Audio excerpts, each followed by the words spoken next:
Yoho, apa kabar nakama semuanya? Semoga nakama semua selalu dalam keadaan yang sehat-sehat saja.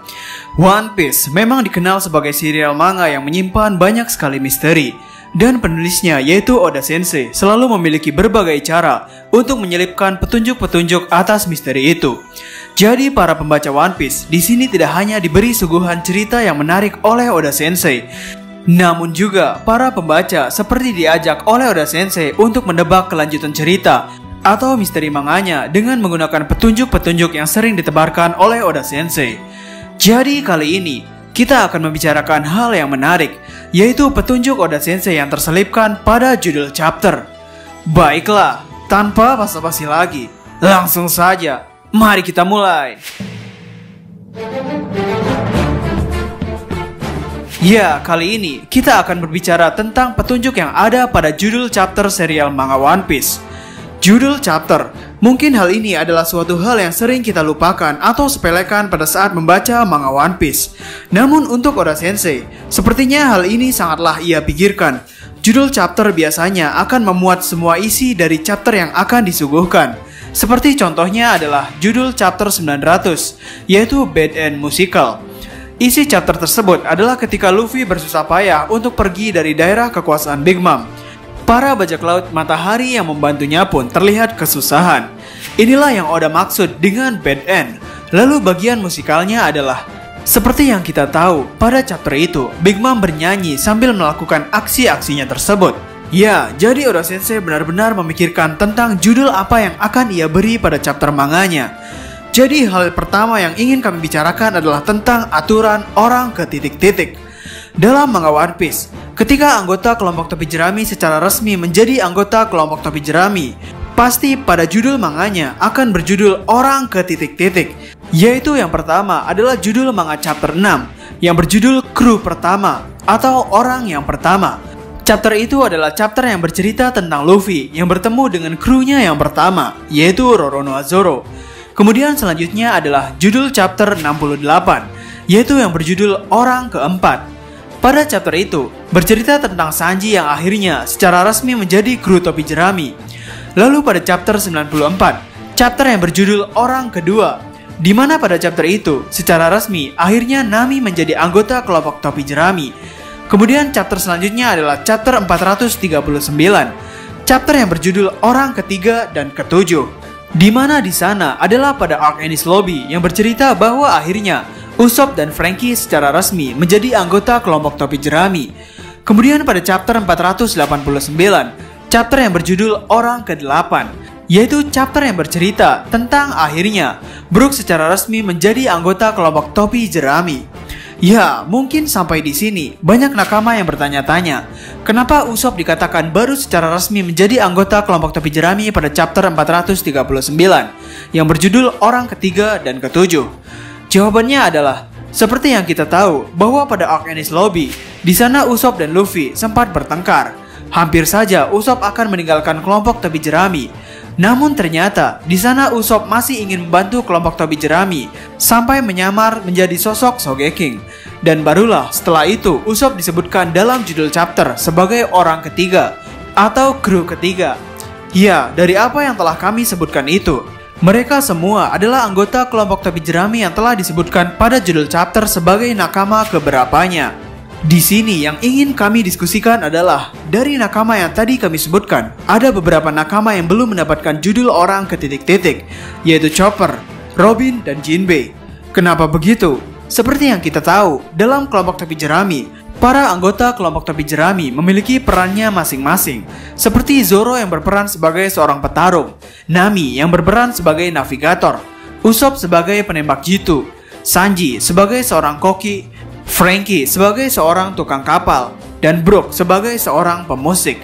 Jika melihat dari contoh karakter Usopp yang telah muncul di awal-awal cerita One Piece, yaitu sejak chapter 23, bahkan baru mendapatkan judul orang ketiganya pada chapter 439, ketika Luffy dan kawan-kawan telah berada di Grand Line, yaitu di Enies Lobby.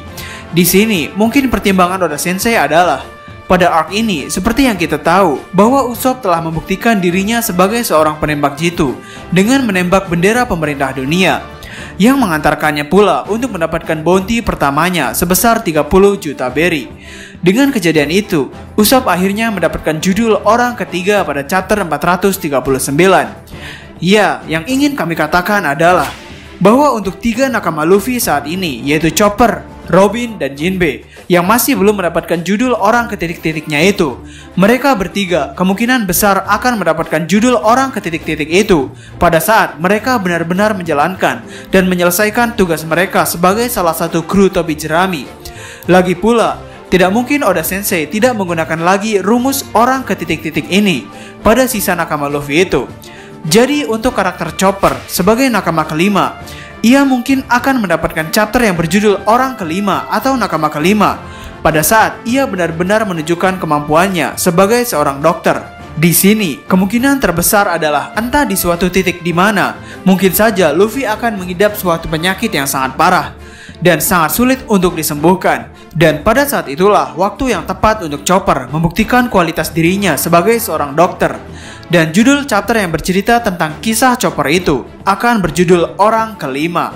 Kemudian untuk karakter Robin, sebagai kru kelompok topi jerami yang keenam, Robin yang merupakan seorang arkeolog, sebagai seorang yang sangat langka dalam dunia One Piece, yaitu sebagai orang yang bisa membaca tulisan poneglyph. Robin mungkin akan mendapat judul chapter orang ketitik-titiknya itu ketika ia benar-benar melaksanakan tugasnya sebagai seorang arkeolog, yaitu ketika Robin mengungkapkan rahasia dunia One Piece, yaitu tentang sejarah 100 tahun kekosongan terungkap, atau ketika Robin mengungkap rahasia-rahasia dunia One Piece dengan menggunakan ilmu arkeolognya itu, entah itu tentang mengungkap senjata kuno ataupun tentang kerajaan kuno. Dan pada saat itulah Robin akan mendapatkan judul chapternya sebagai anggota kelompok topi jerami, yaitu orang keenam atau nakama keenam. Kemudian yang terakhir adalah Jinbe sang kesatria laut. Karakter yang satu ini sebelum menjadi anggota bajak laut topi jerami pun, ia sudah memiliki nama dalam dunia One Piece, yaitu sebagai perwakilan ras manusia ikan dan menjadi salah satu Shichibukai untuk pemerintah dunia. Kemampuan bertarungnya memang cukup mumpuni. Dia juga pernah bertarung dengan seimbang melawan kakak Luffy, yaitu Ace. Jinbe sebagai nakama ke-9 memang juga belum mendapatkan judul chapter untuk dirinya itu, yaitu orang ke-9. Dalam anggota kelompok topi jerami, Jinbe memiliki peran sebagai seorang pengemudi kapal. Ya, memang pada arc Whole Cake Island, kita diperlihatkan hebatnya skill mengemudi kapal dari seorang Jinbe. Pada waktu itu, Jinbe mampu mengemudikan kapal Thousand Sunny untuk menaklukkan ombak. Ya, itu mungkin baru sebagian kecil dari kemampuan Jinbe untuk mengemudikan kapal. Pada masa depan, jalan menuju Pulau Raftel dikatakan sangat sulit untuk dicapai. Bahkan Roger pernah berkata pada krunya bahwa membuat Eternal Post untuk Pulau Raftel adalah hal yang sia-sia. Ya, ini menunjukkan bahwa jalan menuju Pulau Raftel itu tidaklah mudah. Mungkin pada saat itulah, ketika kombinasi kapal Thousand Sunny buatan Franky dan kemampuan mengemudi Jinbe, Jinbe akan mampu membawa kelompok topi jerami ke Pulau Raftel. Dan ketika itu terjadi, bukan tidak mustahil bahwa judul chapter untuk Jinbe sebagai nakama akan diberikan, yaitu chapter yang berjudul Orang ke-9. Hoho, jadi itulah petunjuk misteri tentang judul chapter yang diberikan oleh Oda Sensei. Jadi, bagaimana menurut nakama semuanya? Silakan tulis pendapat atau koreksi nakama semua atas teori kami tersebut di kolom komentar di bawah.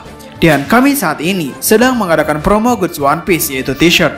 Untuk desain dan harganya seperti yang tertulis pada slide video ini, atau nakama bisa melihat desain lainnya pada katalog t-shirt kami pada nomor WhatsApp tertera.